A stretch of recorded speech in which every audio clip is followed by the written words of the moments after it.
This is Mortgage Lending Mastery. Get the knowledge you need from America's mortgage mentor with more than 35 years of experience and over $1 billion in lifetime fundings. You'll learn to advance your mortgage practice quickly and efficiently. Also, be sure to check out Jen's book, Launch: How to Take Your Business to New Heights, available on Amazon. For a signed copy, contact Jen at jenduplessis.com. Now, here is certified mortgage planner and CEO of Kinetic Spark Consulting, Jen Du Plessis.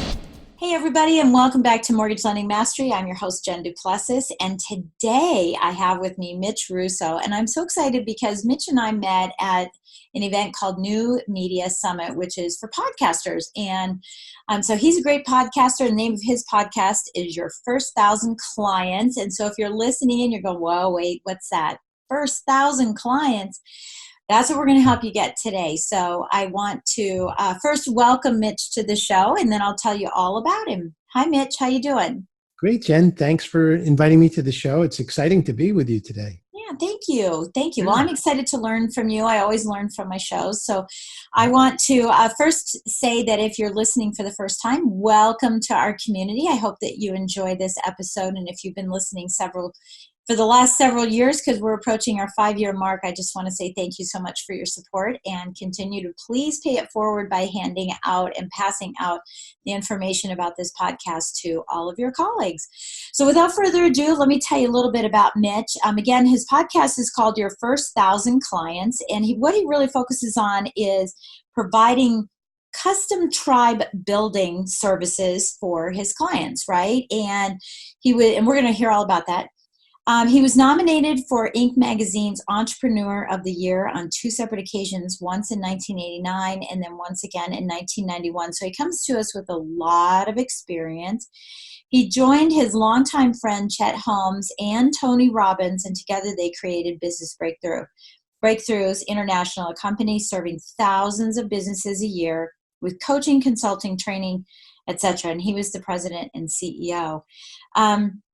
He has published The Invisible Organization, which is a CEO's guide to transitioning a traditional brick and mortar into a virtual organization, which is what most of us have anyway these days, as we're out gallivanting and being entrepreneurs. He published his second book called The Power Tribes, How Certification Can Explode Your Business, which I love, by the way, and I want to talk about that too. And again, his podcast is fantastic, and it focuses on discovering the secrets of success from business owners who have served 1,000 clients or more. And so I really love it. And in fact, I love one of the episodes I was listening to is mixing tech and high touch. And, you know, I do that a lot too, but I just really like that one episode. And so I don't know if you remember the number, I doubt it, but if you get a chance to listen to that one's a really, really good one. So Mitch, gosh, I'm just so excited to talk to you. So do us a favor and tell us how you got to this place. I mean, how did you get to the point where you had more than 1,000 clients, but where does it all start? Where does it stem from? Sure. Well, I guess the first time I had 1,000 clients was when I started a software company back in the 1980s, early 90s. And we grew quite slowly in the beginning, but then PR is actually responsible for changing our entire trajectory. We got some great PR, and the company exploded. And we ended up, by the time I sold the company, we had over 250,000 clients. So the thing we were doing is we were selling both a physical product and providing a service. So in the beginning, I got to know my first 10,000 clients myself, having either sold them directly or sold them from stage. So either they had met me or I had met them. And so, you know, you learn a lot with a yeah. Oh yeah. I mean, getting through that. And I think that's, you know, being able to say how many clients you've served, how many hours you've coached, how many, you know, loans you've done or homes you've sold or widgets you've sold is pretty powerful. So what was the product? What was the software product? It was called Time Slips, and it was a time tracking system for lawyers and accountants. Yeah, crazy. And they needed it back then because They still do. They still do. I know a lot of them still do it by hand. Yeah. That's funny. That's great. So that then progressed. And how'd you meet Tony and Chet? Well, while I was building time slips, this pesky sales guy kept bugging me about buying advertising, and that turned out to be Chet Holmes. Huh. And so he was so persistent that finally I gave in and said, okay, if you make me this kind of a crazy deal, I'll buy advertising from you. And he did. Wow. So we became friends. And over the years, we watched each other's families grow up. We became really, really close friends. And one day, out of the blue, he called me and said, look, I need your help. And long story short, I ended up helping him, and he invited me to help him build this company, which I did. And then he announced that he's going to have his first meeting with Tony Robbins. Wow. And so he'd been trying to get a meeting with Tony for 17 years. Oh my gosh. That's persistence. He's He a sounds like persistent he's guy. persistent. Yeah. Wow. That's And so awesome. he asked me to join him on the meeting, and I said I would. And we started talking about how the three of us can build a company together. And that's what happened. We built a company together, and it was an incredible experience to be working with Chet and Tony directly until Chet got sick with leukemia, and eventually he passed away. But it was up until that point that we had just about hit a $30 million per year sales mark with that company. And once again, thousands and thousands of clients. So I had hit that number several times. And what I noticed is that it's a fairly consistent process of going to 1,000 clients, whether you're a real estate agent, whether you're selling software or training or coaching or consulting. And so I became fascinated with that. And that's why I started the podcast. Yeah, that's awesome. I know. And it's such a great niche too, because the only people that can be on there are people that have had 1,000 clients because they have that experience, you know. So if someone's listening and they haven't had 1,000, let's start there. Yeah. Let's start about building tribes. How do you get to 1,000 clients in as fast as you possibly can, right? In as little time as possible. What are some of the things that you've learned about since you've started businesses over and over? What are some of the things that you've learned that become the foundational pieces of that? Well, the foundational components of a company are having a great product, letting people know about it, and then making an offer that is reasonable and sometimes even ridiculously cheap. And so that's when I started Time Slips, we offered time and billing software for $99 when it was normally going for thousands of dollars. Right. So it got people's attention right away. And some people bought it because it was so cheap just to try it out. Others waited until there were reviews and started to trust us. And we were reviewed as the top product 18 months after we launched the company. So sometimes price is a great way to start. Other times it takes building a story, like a coach or a consultant or a real estate agent needs to build a story and needs to build, at least a small base of people who will sing their praises. And I think that's what we're all in the business to do, is to build that reputation. Yeah. So tell me about some of the stories that you've heard that have resonated with people. Because, the first thing that came to my mind when you said something about story is about Tom, about Tom's shoes, right? Mm-hmm. That every time you buy a shoe, he gives shoes. I mean, not a shoe, but a pair of shoes that he gives a pair of shoes to someone that doesn't have it. And his whole story is about how, he went to a foreign country and saw that, that they didn't have any shoes, and he wanted to make an impact on the world. So can you give us an example of some stories that you've heard that have resonated and really attracted clients? Sure. Well, that's called an involved enterprise. And that entire process has been well documented by Yannick Silver in his book of the same name. And it's really all about companies that give something away when they sell something. Yeah. And it's a great way to garner publicity. And it's also a great way to give back to whatever community that you're in, whether it's the community of man or smaller. But another thing that we had in Dallas, Texas is quite a very popular realtor in Dallas, Texas, who said that if you sign with me, you won't have to do anything but move in. And, of course, we would laugh, but then we would read some of her testimonials, and she wasn't kidding. She did everything. She took over the entire process. She dealt with your mover. She dealt with your post office. She dealt with every single aspect of what it would Absolutely. take. And I mean, there were people lined up to work with her. She was just so smart. So building a tribe around a process is a great way, a reputation. It's a great way to start getting to know people and getting people to know you. And one of the ways you do that is by teaching before selling. So, Yeah. if you have meetup in your area, you could start a meetup group very easily, and you could get people together. And the name of the meetup could be, and I'm just making this up, but it could be something like buying my first house. Yeah. And you could meet every week and talk about all of the ways that people can, and you could have people come in who can provide financing and tell their story. So the idea is to teach before selling, because that's how people get to trust you. And I know you know this. This is a very popular. Yeah, well, I call it edu-selling. Right. Right. Perfect. Yep. Yeah, because you're educating before you're selling, and it's a service call, not a sales call. Exactly. Yeah. And the other thing is, of course, is that there are many times that we give away our services before we try to sell, so people can get to know us and have some confidence in who we are and what we do.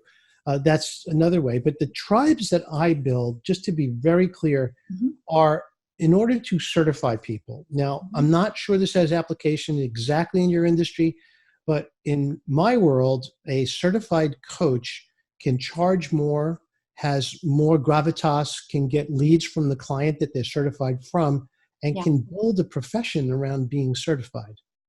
So that's the type of certification. And I think that can be applied to any business, though, because if you are, leveling up your skill set and, attaining all the designations that you possibly could have, I think that goes a long way to the loyalty as well, because it shows that you care about the practice that you're trying to build. Exactly. And I guess from one standpoint, having certifications is a good way to say to people, look, I'm qualified. I know what I'm doing here. I'm certified in these 3 things. But providing certification, if you're the company that's actually providing the certification, that's an incredible business model. And it's one that I help clients with every day. Yeah, that's awesome. Yeah, well, maybe anybody who's listening could think of a certification they'd like to know. Actually, no, there's actually a real estate agent that I coach that has been talking about, why don't we have this certification out in the marketplace? And so we can talk about it offline.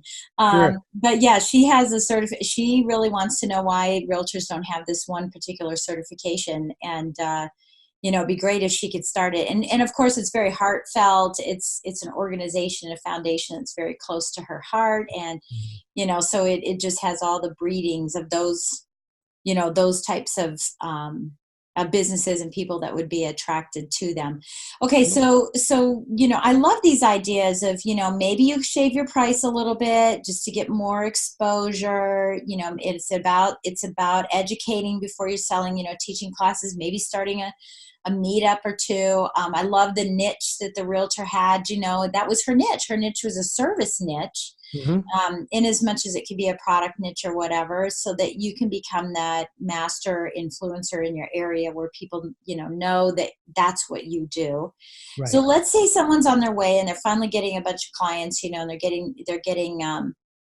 to a capacity that now they have other problems. It's not building the tribe. Now the tribe's built, it's taking care of the tribe.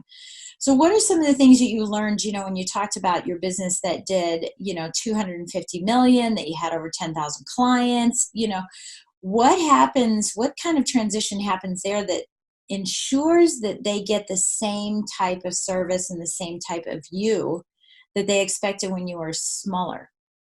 Yeah, it comes down to culture more than anything else. And what we have is a culture course, and we teach how to create a deliberate culture for your tribe once you start the process of building it. It's very hard to install culture after the tribe is in place, because usually by then it's chaos. Yeah. That's your culture. Yeah. Right. We have a culture of chaos. You're right. I mean, that's truly what it is, because in the beginning it's, I need leads, I need people. now I have all the people, now what, and everything starts falling through the cracks. So in the courses that you're teaching people, when you do the certification, are you doing the certification and then saying, oh, by the way, we need culture? Or are you building that into the certification from the very beginning? We build it in very much from the very beginning. In fact, it's one of the first things that we do. I work with the CEO of the company to find out what their why is. I want to find out what their true passion is. And we use that as the basis for building their culture. Yeah, I love that. And there are a lot of managers and a lot of owners of companies that are listening in on this podcast. So we want to make sure that they know that you're available for them to reach out to if they want to fix their culture, because they may be so far in here. And I assume that you help them with fixing the culture too. So let's assume that we have clients, we have a great culture. Now what's in store for the company? What happens next? I mean, we just hum along at that pace with the culture, or is there something else that needs to be built in? There's a lot that goes forward from there, as you can imagine. So there's two big steps that come at around the point that you described.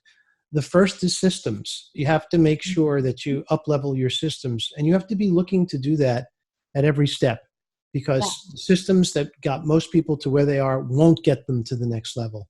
And what we do is we help people assess the systems they have and eventually transition those to higher powered, more capacity, faster ways of working with people and consolidating.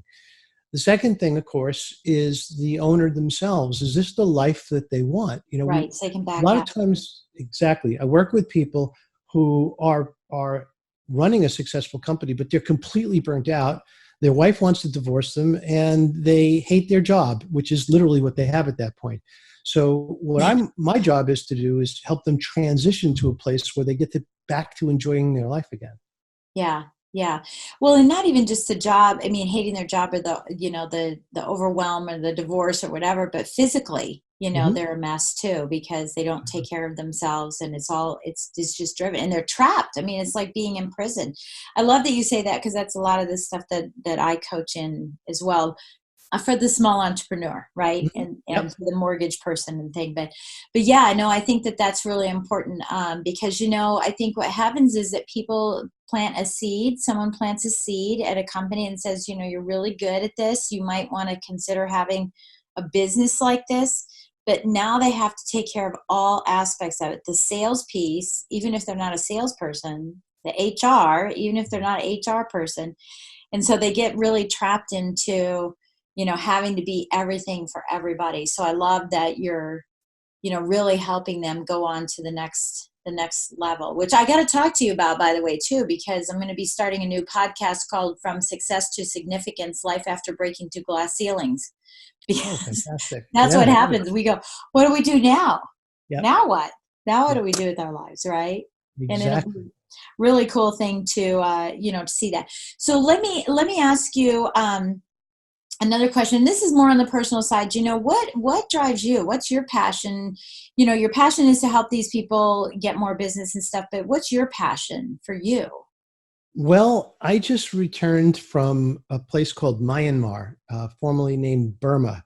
It's in Asia. And I was there for 2 weeks with really just one purpose, and that's to photograph. That's my passion. I travel the world with my camera. Yeah. Oh, wow. That's so cool. So now what are you going to do with that?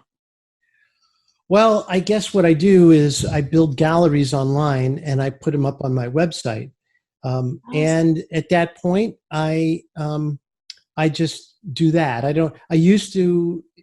Years and years ago, my employees prompted me to enter a contest, and I won the contest. And the good news was it was nice to win a contest, even though I didn't want to enter it.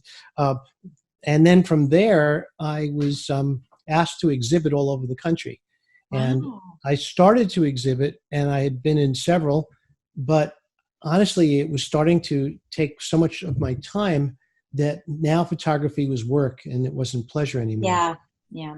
So I just chose to stop doing that and focus entirely on just the travel and making the photos. And, I guess there are people who buy my pictures, but it's not what I'm here to do. I don't Right. even know But how now much. what you're focusing on. Yeah. Yeah. Yeah. No, I definitely can resonate with you on that. I was just talking to someone the other day about them saying, well, how big do you want your coaching company to be? And, it could be the biggest and baddest and best. And I'm like, I already had my empire.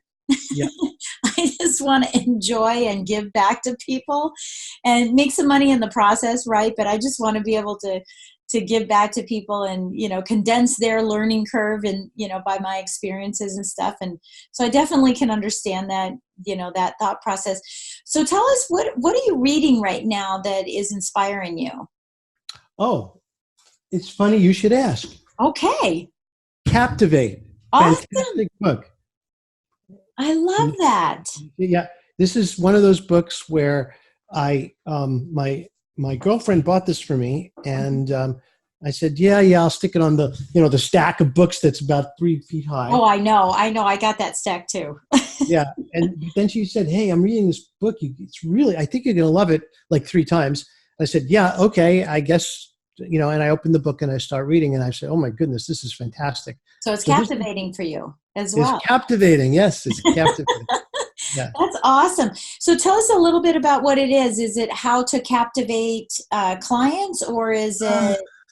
It's more about learning how to use simple, I guess you'd call them personality hacks to do well when you socialize, to go to networking events and do a better job at that. But it's also a way of getting more self-confidence in yourself by raising your skills in that area and in basic communication with people. So it's simple things like how to provide a great handshake, but it's also some very subtle psychological things too, which I love. They're little hacks about the way people are, and there's great ways of evaluating others relatively quickly as well. So I love doing that. yeah. Yeah. Yes. So it's a really I love doing that stuff. Well, yeah, because it's always the question of, are you well, again, I've heard that before. Are you captivating, or are you, in a position where you're trying to get everyone's attention? And there's two different things in that, right? One is people are drawn to you, and the other is you're going, hello, hello, and ringing bells and trying to get everybody's attention and be everybody's friend. Thank you for sharing that book. And thanks for sharing a little bit about what you're learning in it too, because I love asking everybody, what they're reading, and gosh, anybody who's listening to this would have 52 books a year to have to read as a result of the podcast. Exactly. So, Yep. yeah. So what is your favorite quote? Oh God. There are several, and I'm going to paraphrase because I don't have it memorized, but Steve Jobs happens to be someone I admire. Probably 1 million people admire Steve Jobs, but one of the things that he said in a graduation speech that he gave at a university was to be true to yourself, and there's probably no better way to do that than by honoring your own needs. And I think a lot of people put their needs to the side for like their partner's needs or their company's needs. But if you honor your own needs, it's the way of staying happy. And to me, being happy is what we're all here to do. That's the primary goal of being here on planet Earth. And I'm doing my best to live that every day. Yeah, I love that. Absolutely. I'm going to look it up because I want to know exactly how it goes. I coach on lifestyle business mastery about, recognizing what you want in your life to honor yourself, right? And then build your business around it rather than building the business and trying to squeeze everything else in. Yep. And that's exactly what you're doing, as you elevate people up into these, different levels in their businesses. So, Mitch, if someone wanted to get in touch with you, if someone who's an entrepreneur is listening, or a CEO of a company or a manager of a company that wants to get their CEO in touch with you, what is the best way to reach out to you? Well, you can go to Mitch. You could just email me, mitch@mitchrusso.com, or you can just go to mitchrusso.com and you could read all about the things I do and some of the projects and some of the clients that I've worked with. That's wonderful. Okay. Well, thank you. Mitch, thank you so much for sharing this with me. It's fascinating what you're doing. And I love that you're helping these businesses, get to this capacity and then really leave a dynasty for, their families on the backside of it. And, the techniques and tricks that you gave us for those of us that are in a smaller group of people, to get that loyalty to come in. I absolutely love those ideas. So, we don't have to do the same thing every single day. We can be out there, giving to charity. We can be out there giving someone a break on a price. We could be niching ourselves so that, we're attracting these clients. So thank you so much for all of those wonderful ideas. I hope that everyone will take those and put those into action. And, the result will be that they'll have 1,000 clients if they don't have them, or 10,000 in the year or two to come, just by what you've said today and what they've heard today. So thank you so much for joining us. My pleasure. Absolutely. So everybody, again, thank you so much for joining us today. I am so grateful and so honored whenever I know that you're listening and providing me all the feedback. Please take Mitch up on his offer to connect with him if you think that this is something that will resonate with you and you're looking to up-level the number of clients you serve and in the manner you serve them. And I look forward to chatting with you next time on Mortgage Lending Mastery. Thank you for listening to Mortgage Lending Mastery. Looking to streamline and launch your practice by accessing Jen's tools, courses, classes, presentations, and resources? Visit JenDuPlessis.com to learn about the features and benefits thousands of other professionals have experienced by enrolling in Jen's lifetime membership program. Isn't it about time you consider a coach to take your business to new heights? Contact Jen to start your application process today. Thanks again, and be sure to tune in next week.